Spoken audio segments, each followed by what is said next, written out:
This is the Nissan Terra 4x2 VL with a 7-speed automatic. Basically, it's exactly the same as the 4x4 VL we drove before, minus the 4x4. That's all you need to know about this version of the Nissan Terra. Thank you for watching. This is Vince of AutoIndustriya. Please do like this video, subscribe to our YouTube channel, and follow us on Facebook, Instagram, and Twitter. Just kidding, but that is actually quite accurate. This is pretty much a high-spec VL grade of the Nissan Terra minus the 4x4 system. But let me show you now why I think this is perhaps the smartest choice in the entire Terra range.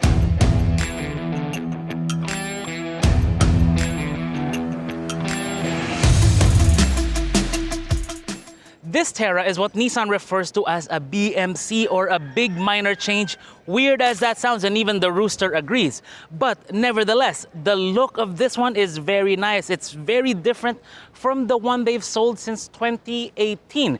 They squared away the front end, made it a bit more edgy. Even though I'm not a big fan of chrome, I like the application on this one. They kind of did it just right. Headlights I really like, the grille, the bumper, the overall look, the wheels. If you put it side by side with the Nissan Terra 4x4 VL, it's really hard to tell the difference unless you look at the badge in the back. I do wish Nissan sent me the red version, but this one, well, I still do like the color. Now, unless you look behind the front wheels to be able to check if there's an axle there or not, well, the only way to tell that this is a 4x2 is by looking right here. There's no 4x4 badge there like the 4x4 VL we drove earlier. But the back, it actually looks okay, especially with these taillights. The LED patterns look really good, especially at night. But the thing I really don't like is, yeah, this bit of chrome right there. I mean, they didn't have to go for that. You know what? Let's do Nissan a favor and show them what it looks like when this is body colored. If you're looking for a power tailgate, well, this one does not have it. It just has the button here, and by the way, the leverage can be a bit weird because it's a bit high up there. But nevertheless, once you get it open, there is a gas lift to kind of help you out. So once you get it open, it's a bit of a high cargo area because there is this thing here. It's a compartment, it's a cover to give you the fold flat space, and it serves as a little compartment there for stuff you don't want to other people to see while you're parked. Now, when you start folding down the rear seats, this is where it actually gets really good for the Terra because it's very easy with the one-touch system there and the one-touch system right here. So all it takes is a pull of those straps and you've got a flat load space. But if you want even more cargo, well, boom. Now in this configuration, you've got your maximum cargo space. You can get a lot of big items in here. But if you want to get something there up to the middle row, well, I would suggest you guys get a mat of some kind to protect the upholstery because it could scuff it up. But nevertheless, this is what I like about this setup because the folding mechanism is very different from the one in the Fortuner and the Montera Sport. It's a lot less complicated and very, very easy when you have to pull everything back up. And closing the tailgate, pretty easy.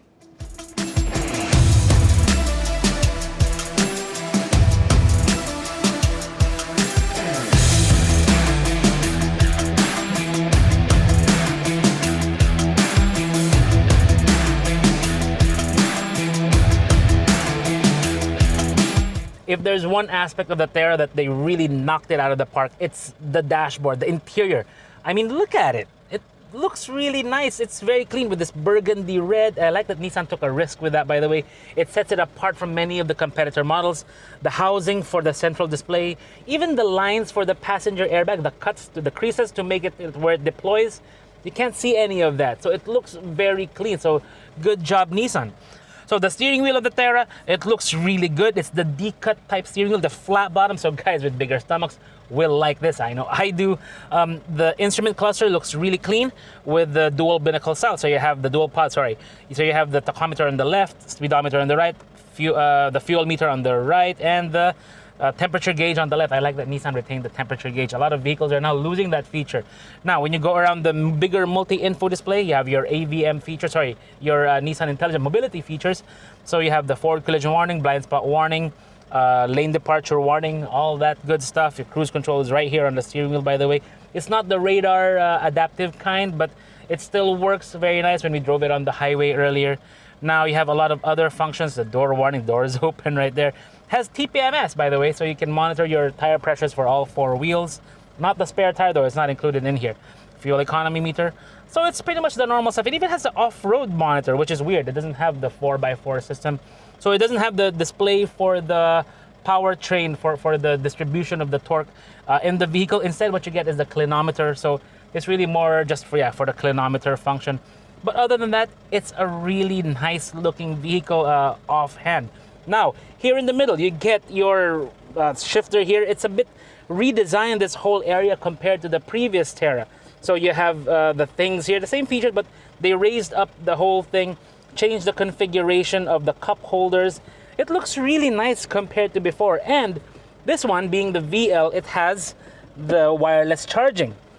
But it won't work unless the door is actually closed, which we're filming right now. USB port here, USB-C port here. But really, when you're in one of these, you appreciate a lot of the other functions, like the folding rear seats. You can toggle the middle row to fold down from here. So if someone's in the third row, they don't have to pull anything else. You just have to flick the switch and then they can easily get out. You also have your electronic parking brake right there, shifter here. But what a lot of us like in our Nissans is the cold AC.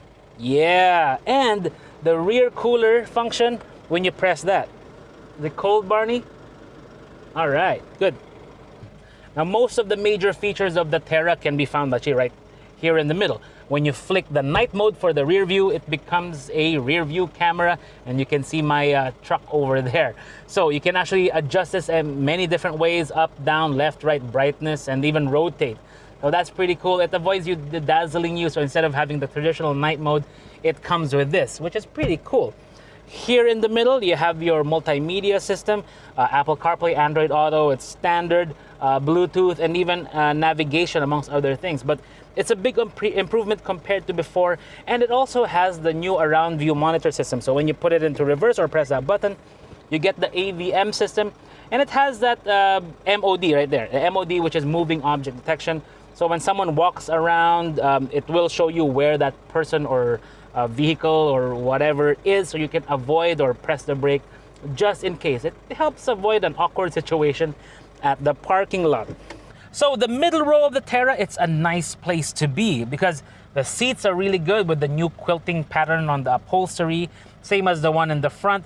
These seats can recline and slide forward and back to give it more, to give you more legroom here, or distribute it more evenly, especially for the third row. But legroom, knee room is good. Armrest here, 2 cup holders, power windows, grab handles here, grab handle there, so it's easy to get in and out. When it comes to charging, you have a USB port and a USB-C port, which is unusual here. And also, you all have a drop-down screen right there, but you don't have any tray tables to keep in the upright and locked position, but nobody has that in the category anyway. Oh, by the way, you can plug in here via the third row. We've even done a PlayStation on that. But one clear advantage here is when it comes to the AC vents, because the AC vents, 1, 2, 3, 4, and you can control it right here. I mean, if mainitan ka pa rin sa Terra, ewan ko na lang. So the third row of the Terra is actually a nice place to be. And I mean, I've got good space here once I distribute the middle row equally. This is in the middle setting, so it's actually quite okay in here. Your knees are a bit high up because the floor is a bit high. But other than that, yeah, I think I can survive a long drive in this one. I mean, got a nice window here, cup holders, 1 on the left, 2 on the right, HDMI port for the drop-down screen, as well as a USB charging port. So yeah, even here, you can charge, and you've got 2 AC vents on the ceiling to keep you nice and cool and relaxed on a long drive in the third row of a Terra. Under the hood of the Terra is the YD25. It's a 2.5-liter turbo diesel engine with a 7-speed automatic transmission. So it's not a new combination. It's actually the same combination as in other high-horsepower, high-power Terras in the past compared to the low-power versions we had in the other models like the Navara. So it's the same engine as the one in my truck, which is actually a good thing because it proves to be reliable. I've had no problems with mine, and so I don't expect any problems with this one, with the engine and with the gearbox. One thing I do want improved is the fuel economy, particularly in city speeds, because the gear ratios in second and third gear, well, it's not really ideal for 30 km/h driving. The fuel economy drops to around maybe 7.5 to around just 8. But there is a big difference here in that this one is 70 kilos lighter compared to the 4x4 Terra. Will it make a difference when it comes to the fuel economy? Let's find out.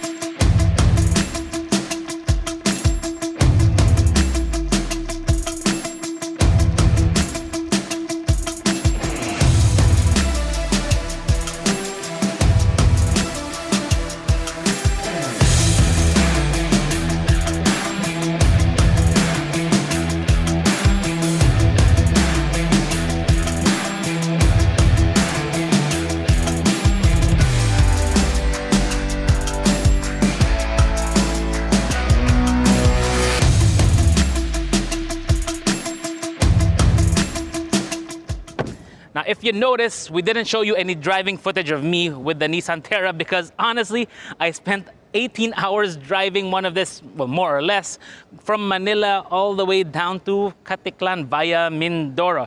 And from that drive, I can tell you, I like the handling. It feels lighter compared to the 4x4, as well as the fuel economy. It seems a bit better. This one was doing around 8.5 in the city, but the traffic is a bit heavier now. On the highway, it was doing around 14 without even really trying. Now, I think personally that this is the best bet in the entire Nissan Terra range because it gives you all that you want and need out of an SUV like this. A premium interior, good looks, well, except for the back, the big wheels, the nice safety features, premium interior, premium connectivity, all that good stuff coupled with the height. You just don't get the 4x4 system, which is good if you don't really need it or put it to use. It could be just extra mechanical complication that you'll have to maintain down the line.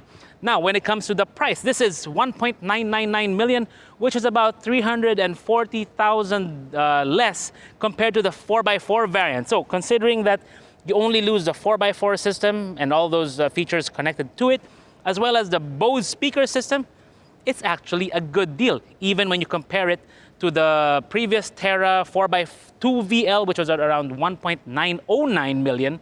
So this is still, personally, my favorite out of the entire Nissan Terra range. This is Vince of AutoIndustriya. Thank you for watching. Ay, wait, we did that na.